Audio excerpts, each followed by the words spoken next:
হৃদরোগ, ফুসফুস, লিভার ও ডায়াবেটিক্স সহ নানা শারীরিক জটিলতায় দীর্ঘদিন ভুগছিলেন বিএনপি চেয়ারপারসন খালেদা জিয়া। প্রয়োজন হয় বিদেশে উন্নত চিকিৎসার, তবে রাজনৈতিক প্রতিহিংসায় সেটি বারবার আটকে যায়। এর মধ্যে ২০১৮ সালে তাকে কারাগারে পাঠায় শেখ হাসিনা সরকার। তাতে বাড়ে অসুস্থতা, কয়েকবার জীবন মৃত্যুর সন্ধিক্ষণেও পড়েন। প্রয়োজন হয় বিদেশে উন্নত চিকিৎসার, তবে রাজনৈতিক প্রতিহিংসায় সেটি বারবার আটকে যায়।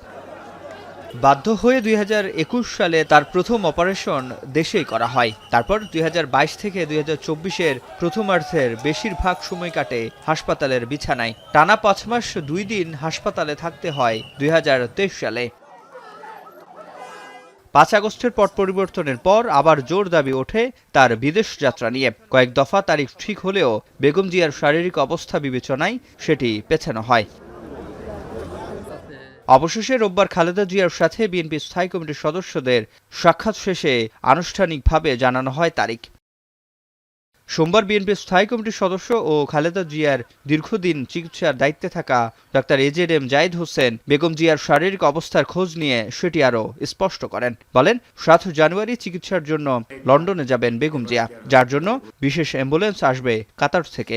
সকল যে সমস্ত ফর্মালিটিজ আছে সেগুলো কমপ্লিট করে আগামীকালকে ৭ জানুয়ারি ইনশাল্লাহ রাত 10টায় কাতার আমিরাতসের আমিরের স্পেশাল এয়ার অ্যাম্বুলেন্সে উনি ইনশাল্লাহ ঢাকা এয়ারপোর্ট থেকে ঢাকা দোহা লন্ডন হিথ্রো এই ফ্লাইট ইনশাল্লাহ উনি যাবেন।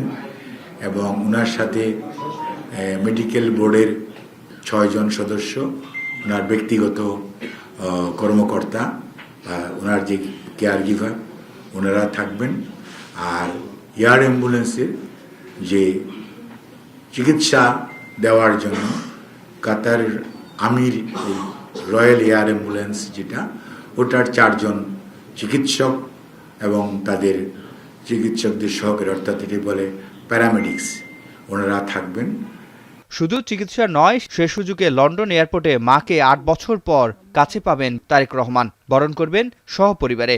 লন্ডন ক্লিনিক বলে একটা অনেক পুরনো হসপিটাল আছে এবং সেই হসপিটালে, এটাও NHS এর অধীনই এটা হসপিটাল, ওখানে ওনাকে ভর্তি করা হবে।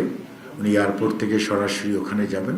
আমাদের দলের ভারপ্রাপ্ত চেয়ারম্যান জনাব তারেক রহমান, ডাক্তার জুবাইদা রহমান, ওনার সহধর্মিনী, ওনারা এবং আমাদের যুক্তরাজ্য বিএনপি এর থেকে হয়তো 2 জন ওনারা এবং ওনাকে হয়তো এয়ারপোর্টে রিসিভ করবেন। ওরা ওখান থেকে হসপিটালে যাবে এবং হসপিটালে চিকিৎসাধীন থাকবেন এবং ওখান থেকেই পরবর্তী চিকিৎসার কী ধরনের হবে সেটা অ্যাকচুয়ালি রিভিউ করার পর পরবর্তীতে বলা যাবে।